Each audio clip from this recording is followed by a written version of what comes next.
morning students. So let us study about the algae, the general characteristics of algae. So as you know that algae is autotrophic, that means the organisms which can make their food are called as autotrophic. So they have a green pigment in them which allows them to make their food with the help of photosynthesis. So they have a chlorophyll in them. So after this, when they are found, so their habitat is mostly aquatic. That means they live in the water habitat. It could be fresh water or marine water, and they are also found in moist soil or wood. So aquatic doesn't mean that they will always need water, but they will always grow in a place where there is still moisture or water present. Okay. So where the habitat is moist, algae is really found. After this, it can be unicellular, it can be colonial or filamentous. So talking about the structure of algae, so it can be unicellular, colonial and filamentous. So as we know that they don't have a distinct feature. So there are many algae which are unicellular but they live together and they form a colony. And filamentous means their algae structure is such that they are thin layered, so they are like filamentous.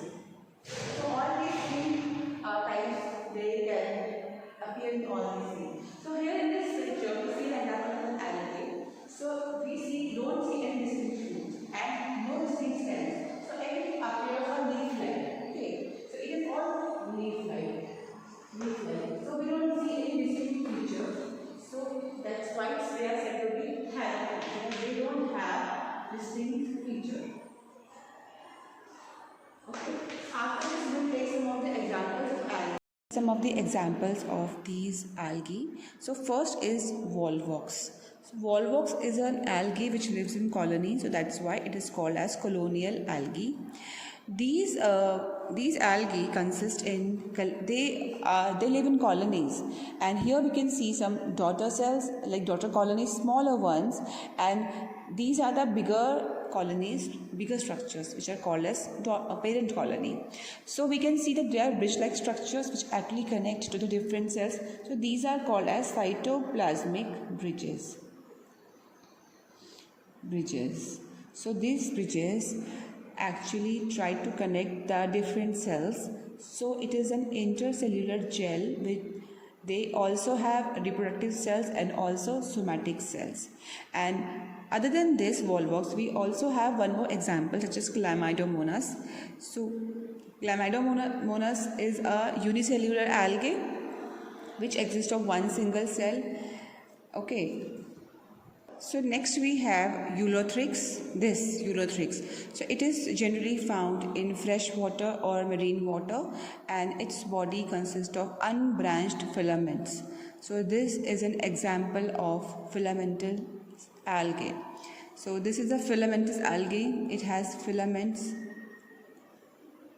Filaments are the repetitive structure of the body. Here the repetitive structure. So this is unbranched. So all the cells are arranged from end to end. So this is called as a filamentous algae. So and these have chloroplast in them, that's why they are autotrophic. So it is very important because chloroplast helps the algae to make their own food. So that's why they are green algae and they are autotrophic. The other examples, other than these volvox and Ulothrix, we also have Chlamydomonas and Spirogyra. They also are green algae. And one more example is Alva, which is also called as sea lettuce. So we have some more examples. Other than the volvox and Ulothrix, we have Spirogyra, Alva, Ulothrix, volvox and Chlamydomonas. So these are the green algae, these alva are also called as sea lettuce. So now we move to the reproduction. Algae, reproduction. So there are different modes of reproduction in algae. First we'll discuss about the asexual reproduction in algae. In asexual reproduction, only one parent is involved. Okay, so first we'll discuss about number one is fragmentation. So what happens in fragmentation? The parent organisms breaks into pieces. The parent organism, different pieces, and each of the species will give rise into new individual. So that is how it happens in these some of the algae. They differentiate into pieces. An example is Pyrogera, which reproduces asexually and it breaks into multiple pieces on maturity, and it breaks into different pieces, and each piece has nucleus. So that is why these species are capable to give rise to a new organisms. So this is the fragmentation. Okay, so like this is a Spirogera and it has, this is Spiron. So only one, so it breaks into three pieces, this and this and this. So in this, the three daughter organisms are produced and this is called as the fragmentation. The another mode of asexual reproduction is multiple fission. So fission is basically splitting. So in this, one organism splits into multiple organisms. Multiple means many. So in this, many new individuals are formed by division of the nucleus. Nucleus divides repeatedly. So that is called as multiple fission, and this is most common is seen in algae like Chlamydomonas. So example, Chlamydomonas, and this occurs only in the unfavorable conditions.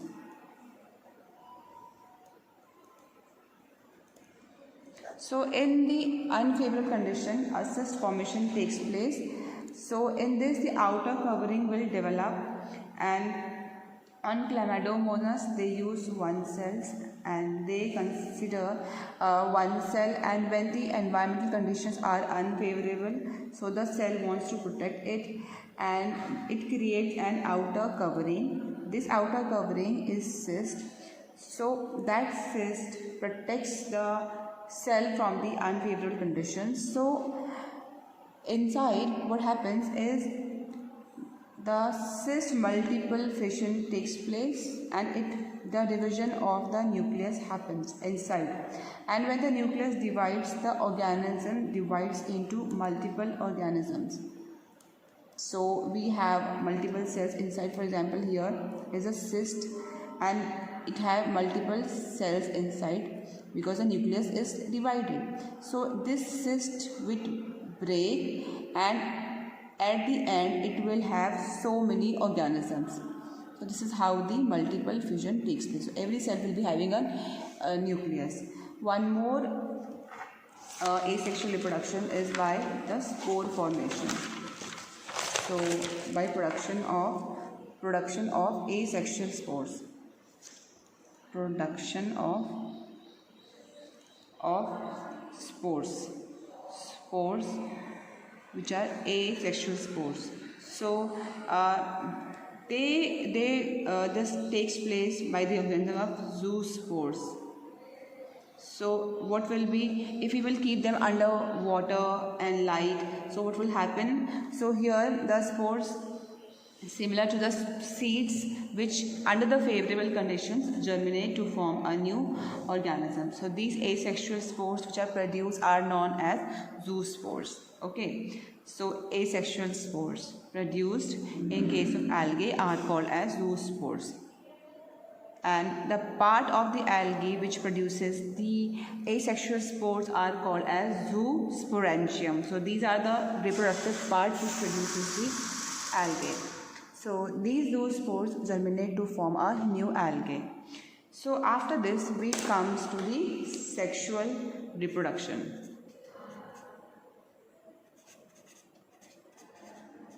In algae.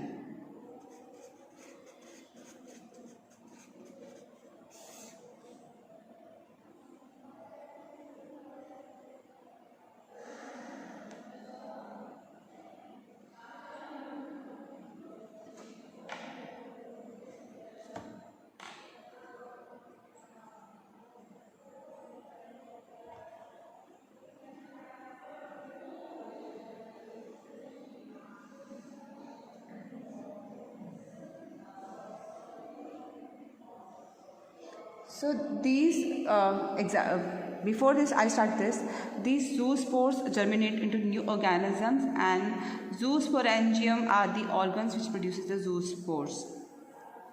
So zoospores are motile, they are motile also. They can move from one place to the another, and then they have flagella. So that's why they are motile. So since they have flagella, they can move, so they are flagellated motile zoospores. Since they are flagellated, so these zoospores, when they are produced by zoosporangia, they can reach to some other places, and since they are motile, so they can be they can walk or they can be carried away from some agents, and when they reach the place where the conditions are favorable, they will germinate, and then it will give rise to a new algae. So these were some of the methods of asexual reproduction: fragmentation, multiple fission, and spore formation. Okay, after this we move to the sexual reproduction in algae. So in this, what happens, there is a fusion of two gametes. Okay, so there will be always fusion of two gametes. Gametes are the sex cells which are haploid. Okay, so gametes need to be fused so that they can form a new organism. So what are the two gametes in case of gametes? Okay, so in this, the two gametes types of algae based upon whether these two gametes are similar to each other or they are different from each other. So first one is isogamous. So isogamous means same. So if the both gametes are similar inside, it is called as isogametes. Okay, so they both can be motile, they both can be non-motile. So one can be motile, one can be non-motile. That is flexible, but their size should be similar. So these are called as isogamous. Okay, so example of isogamous algae is Chlamydomonas and Spirogera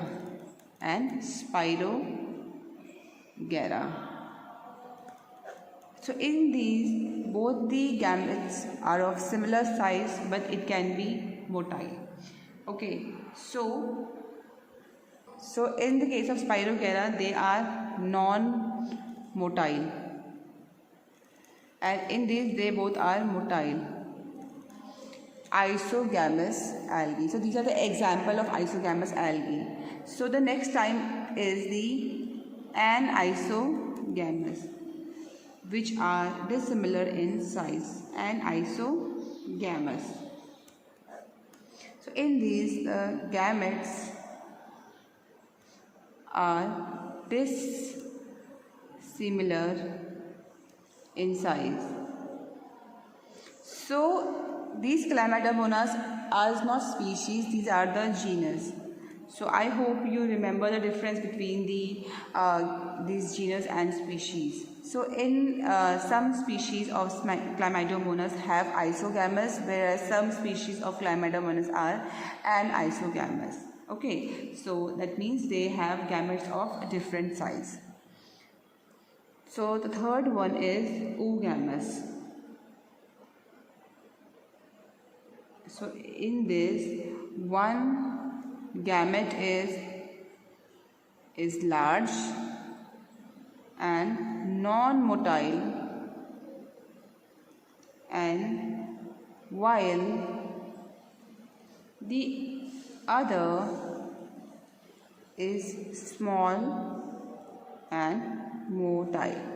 So in this, one will be large and non-motile, and the other one will be small and non-motile. So it is a combination of isogamous and anisogamous. So there is a specific description that what will be in the oogamous algae.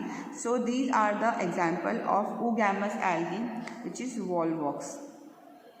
Okay, so one gamete will be large and non-motile, which will not be able to move. Let's discuss about the significance of the algae. So these algae are quite important to us as they help in the fixation of CO2 gas to the earth. That means that these are the autotrophic plants, so that's why they always intake the CO2 gas, and that's the reason they increase the oxygen level in the atmosphere. So this is the important significance of the algae, as they are green in color, so they are autotrophic. After this we move to as they are important source of food. They are rich in so many nutrients that they are also used as the important source of the nutrient for the human beings as well as for the marine animals. So because they are the autotrophs, and that's why they are used by many organisms living in the water, which consume them as their food. So they are important source of food for the organisms present in the marine habitat. And also again, since they have rich source of protein in them, so they are also consumed as food and as medicines. Spirulina is an example of the algae which is consumed in the form of tablets or form of other medicines for the people. So there are a good source of protein and other nutrient as well. They are also used in the preparation of ice creams and gelatins, as we have seen agar. So agar is made up of algae called as geladium. So these are the important significance of the algae. They are also used in the preparation of ice creams and jelly. So they are called as agar. Okay, so agar is obtained from an algae called as Geladium or Gracilaceae. So from these agar is obtained, and this agar is a vegetative form of an gelatin. Okay, so these are used in the preparation of ice creams and jellies. So these are some of the significance of the algae. So now we will try to study about the sub-classification of the algae. So even in algae, we have discussed quite number of algae, but again we will see some more variety of algae. So it is not only the green algae which is present, but there are some more algae which are red or brown in color. So based upon the color of the algae, they are divided into 3 types, which is chlorophycine, phaeophycine and rhodophycine. So these are some classes in which the algae is classified. So now we'll see what are the bases of these algae classification. So one is the color difference. So why is the color difference? Because of the chemical preparation, the pigments in these algae are different. So because of the different pigments, they have different colors. Okay, so before we talk about the 3 types of algae, we will talk about the photosynthetic pigmentation, because the presence and absence of the pigments is one of the most primary factors for sub-classification of the algae. So we should first discuss about these photosynthetic pigments, which are the main important factor of the sub-classification of algae. So first thing, we know that the chlorophyll. So we all know that the chlorophyll is the pigment which is present in the plant, which are green in color. So chlorophyll are the green color pigment. So these chlorophyll pigment is predominant in leaves. So it is actually there are some other pigments present in the leaves other than these, but the amount of these chlorophyll pigment is that they dominate. So that is why the leaves appear to be green in color. So why it happens that due to the presence of this chlorophyll green color pigment, the leaves becomes green in color. So the reason behind this is because it actually absorbs the sunlight. This pigment chlorophyll has a property that is absorbs the light energy strongly in the red and white region, in the violet region in the spectrum. So the different colors in the spectrum are violet, indigo, blue, green, yellow, orange. Okay, so these different colors are there in the spectrum. So these pigments absorbs light strongly in the red and violet region.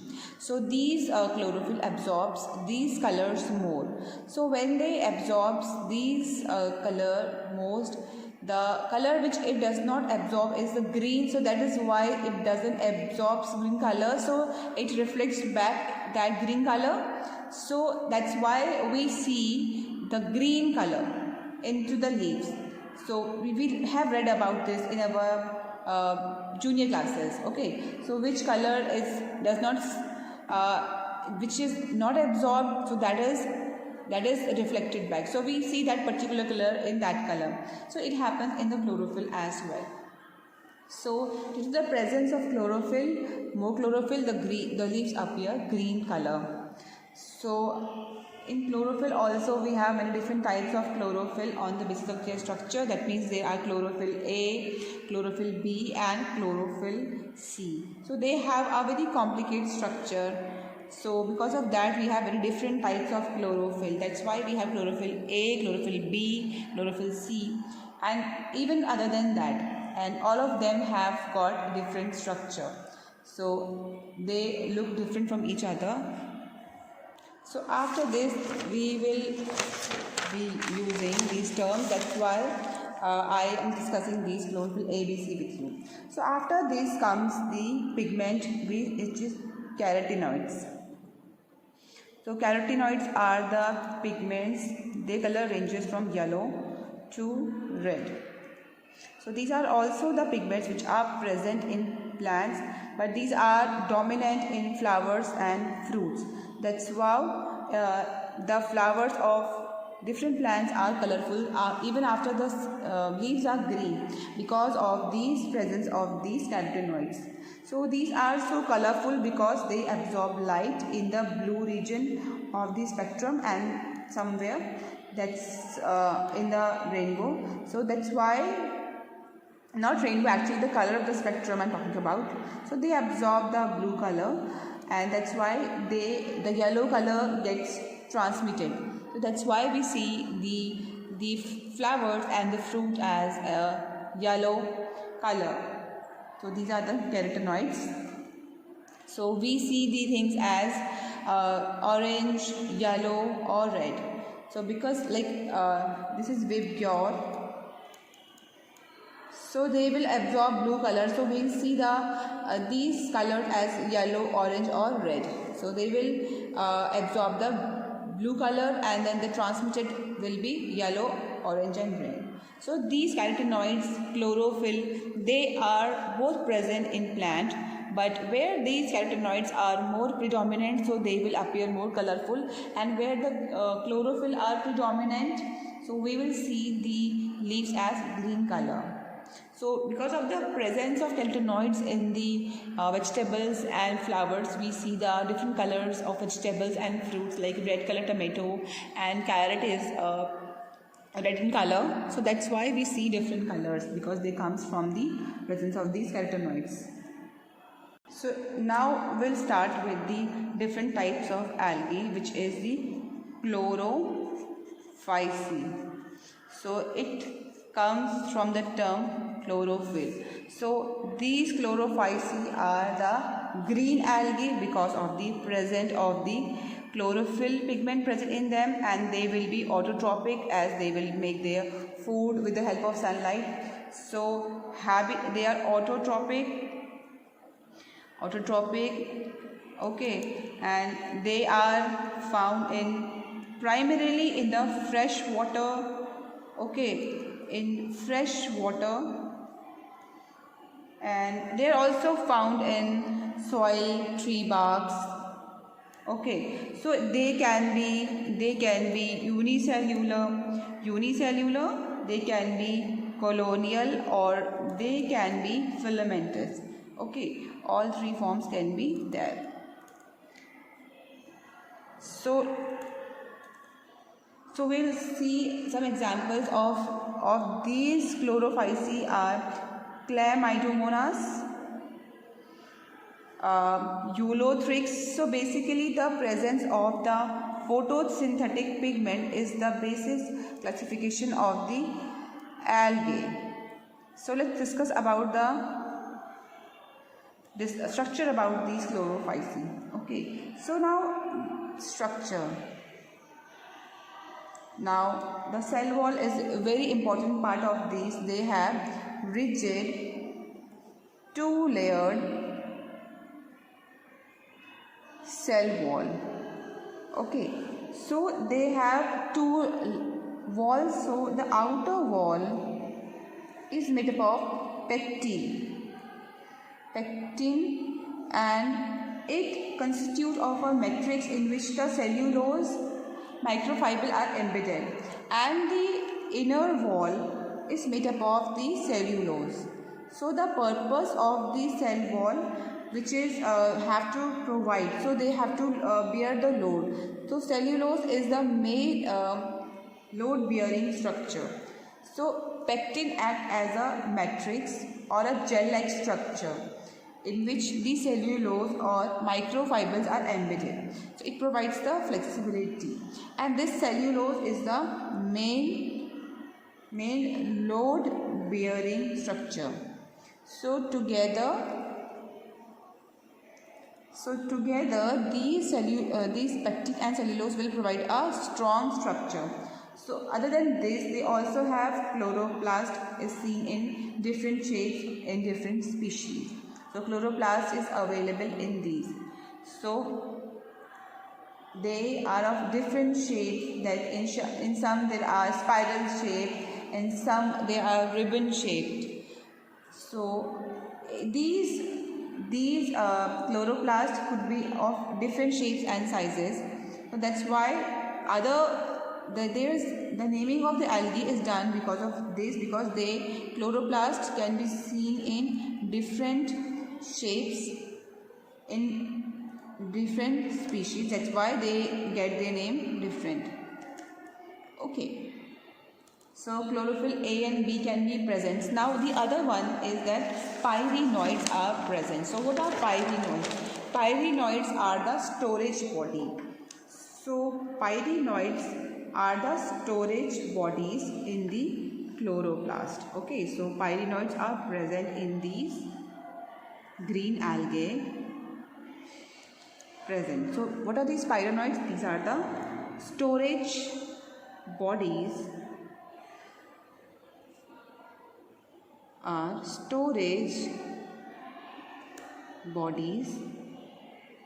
in chloroplast,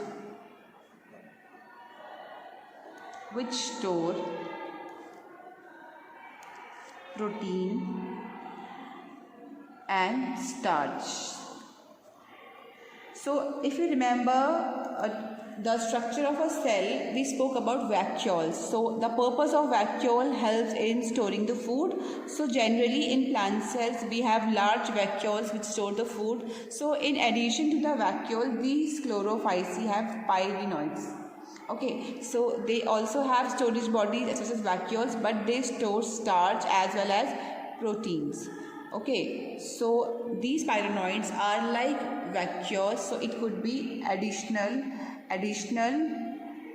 storage body which is inside the chloroplast. Okay, so let us discuss about the life cycle of the chlorophyci. Okay, so we have to look about the reproduction also. So it could be isogamous and isogamous or oogamous. I hope you know. In isogamous, both gametes will be similar, and in anisogamous they will be dissimilar, and in oogamous one will be large and one will be small. Okay, so it can be any of these out of all these three. So it would be the life cycle is that we have a plant which is a chlorophyci, and algae are halophytes, so they don't have any distinct cell, no leaf, no stem, nothing. So we have a main structure which is called as thallus. So the thallus means the structure which looks like a leaf, but it does not have any different distinct features. Okay, so